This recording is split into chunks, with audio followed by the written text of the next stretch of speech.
Good morning! So ngayon, makaganyan ako kasi tinitingnan ko yung baha. Ayan. So good morning guys. So ngayon makakapagpakain kami ng medyo matiwasay kasi walang masyadong ulan or ambon. Bale, pero baha pa rin talaga. Ayan. Ayan yung baha. Oh.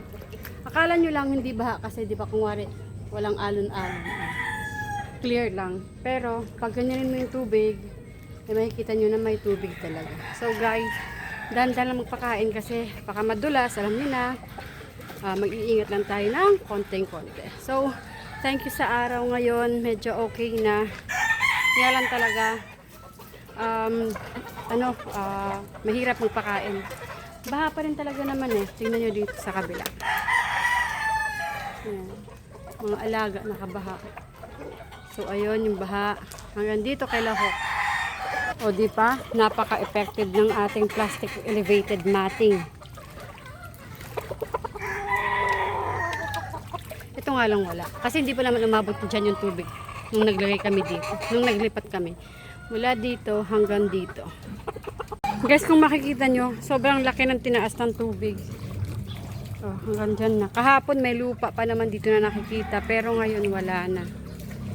Tubig na. Kahapon nakapagpakain pa tayo ng medyo matiwasay, pero ngayon wala ngang ulan pero yung baha tumaas.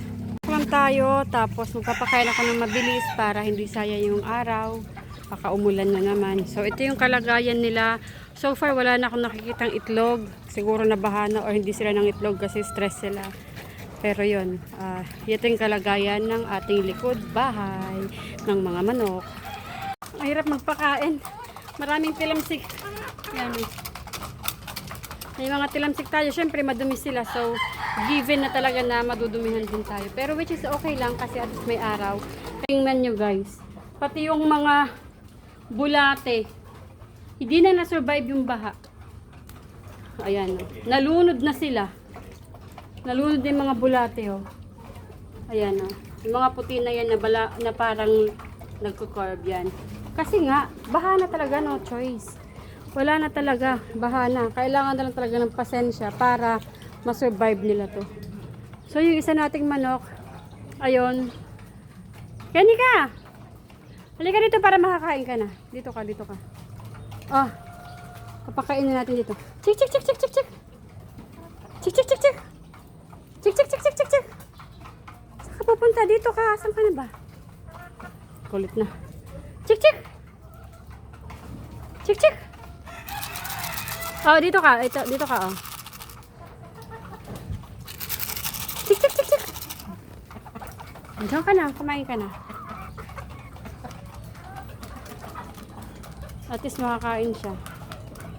Maandar nga lang yung kanyang kainan. Pero at least kumakain siya. Hindi ko na kasi siya pwedeng isabit dun eh. Kasi, kakainin ng dalawa.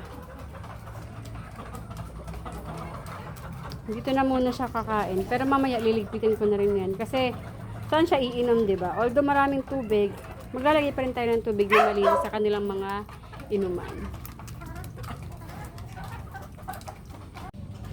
So guys, ito na yung kalagayan ng mga manok dito sa likod bahay. So ito yung space nila Rudy, nila Tu, Riot, at saka ni Batman. So yung baha kay Rudy hanggang tuhod niya. Tuhod ng manok ka. Which is mataas-taas na rin. Kumbaga kung sa tao hanggang dito na yan siya. Tapos ayun yung mga manok nasa pen. Wala nang time na ilipat sila kasi wala din silang paglilipatan rugo. So dyan na lang muna sila sa taas. Buti na lang dalawa yung kanilang hapunan. Tapos hindi na ako pupunta doon, no. Ito si Tu. Ayan si Tu. Meron silang hollow blocks. Actually, 2 patong yung hollow blocks na yan, guys. Tapos, si Batman, kasi sabid-sabid, nangangalkal pa rin siya sa tabi, kasi medyo mababa yung tubig sa kanya. Nasaan ba si Batman? Ayun, si Batman. Ayan. Bumababa siya. Tapos si Riot, nandun si Riot, nasa taas ng kanyang hollow block. So, ayan, guys. Ayun si Riot, nasa taas ng kanyang hollow blocks. Kumakain din naman yun si Riot. Kumakain silang lahat. So, ayan yung ating mga manok dito sa likod. walang space yung kanilang kainan, wala din space yung kanilang pag-iiputan, kundi ito na talaga yun. Make do kung anong meron. Kasi ito yung bakuran na mayroon tayo, ito yung pagtsatsagaan natin na ilalagay, ililipat-lipat yung ating mga alaga. So, ayan. Nandito yung ating manok. Isa sa sweater, pero yung pangalan niya Texas. Kasi dyan lang siya pwede, kasi nga lubog din kanyang space. Kasi kung pagpakawalan siya, kasama niya yung isang bulik na nakawala, si Akla, hindi pwede yun, mag-aaway sila. Si Bakla. Bakla. So, ayun. So, yung pinakain ko kanya dito, siya yun. Asan na ba? Saan na ba yung bulik na yun? Iniwan niya lang yung kanyang pagkain. Ay, nataktak kasi. Kaya niya iniwan. So, ayun guys, ito naman papakita natin yung kalagayan ni Tikig. So guys, ayun si Bakla. Yung bulik, 'di ba? Yan siya. So yun nga si Tikig. Ayan, tapos yung ating gold na cobra. Ayan. Na babae. Kapatid to ni Choy Choy. So guys, yan ang kalagayan ng ating mga manok. Anong kalagayan ng mga manok ninyo? Kwentuhan naman tayo sa comment down below. Ito naman yung ating dark side lemon. Ito yung ating gal na gustong magbabad sa ulan, na natatakot na. Di ko alam kung ma-explain ba't naging ganyan yung kanyang pakpak.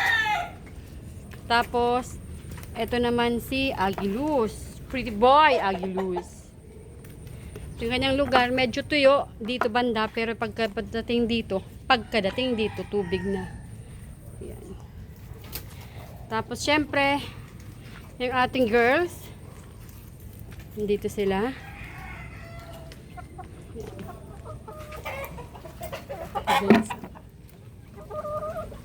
Binbi, yung kanyang anak. Ay, yung itlog. May itlog dito. Yan. Tapos, ito naman, yung isa pang bulik. Kulay white naman yung bulik ni barangay doon. Tapos, yan yung mga white. Actually, anak to ni Buttercup at saka ng Butcher. Tapos, yan yung kalagayan nila. Tubig. Wala na kasing space. Hindi naman pwede kasi dito i-move sila kasi mag-aaway-away na sila. 'Di ba? Gigets nyo. Pag magkaaway-away, magkakasugat-sugat sila kasi hindi sila nagkakakitaan or hindi sila nagkakaabutan pala. Babangga sila sa pen, magkakasugat-sugat sila, kawawa naman. So, ayan. Tapos yung ating butcher, yung bulik ni Barangay Donna, ayan. Tapos yung gray na kanyang partner, ayan. Tapos meron dito si Malagandang, kahit anong gawin mo, hindi talaga siya bababa. Kaya ang ginagawa, pinapakain, pinapainom na lang siya sa taas. Ito yung bulik. Itong bulik dito, napaka very good niya. Hindi niya inawa yung kanyang short hitch. Hanggang ngayon buo pa. Tapos yung ating trio dito na butcher, na kasama ni Potot, yung daliri. Ito, dito na siya kumakain kasi hindi siya makakain. Binabantayan siya ng dalawa. Yan, kaya nasa taas lang siya. Yan ang kalagayan ng mga alaga ngayon. Ay, kawawa naman ito yan, oh. Mataas din yung tubig sa kanya. Kailangan talagang gawan na ng aksyon. Gayon pa man, kailangan pa rin natin maging okay sa sitwasyon ngayon kasi at least kahit paano kapag pakain tayo ng mayroong time, chinek natin yung mga alaga kasi wala naman talaga pang ulan na bumubuhos, mamaya pa daw eh. Di-schedule na yung ulan eh. Naka-break time siguro yung ulan, salamat naman. So guys, yun ang kwento ng pagpapakain ngayong araw sa mga alagang manok. Ngayon guys, kahit paano nakakapagpainom kami ng malinis na tubig sa kanila kasi walang ulan. Pero ilang pagkakataon din na pagkain lang ang nabigay namin kasi hindi kami nakapwesto sa ulan, umuulan talaga, malakas. May kasama pa minsan na hangin. Pero may isang araw na nakapagbigay kami ng inumin na mayroong Pyristat, which is kailangan nila kasi nga sobrang madumi na yung kanilang kapaligiran, baka magkabulati at saka magkasakit sila. So guys, salamat sa pagsama sa akin sa pagpapakain sa mga binabaha kong alaga. Hanggang sa muli!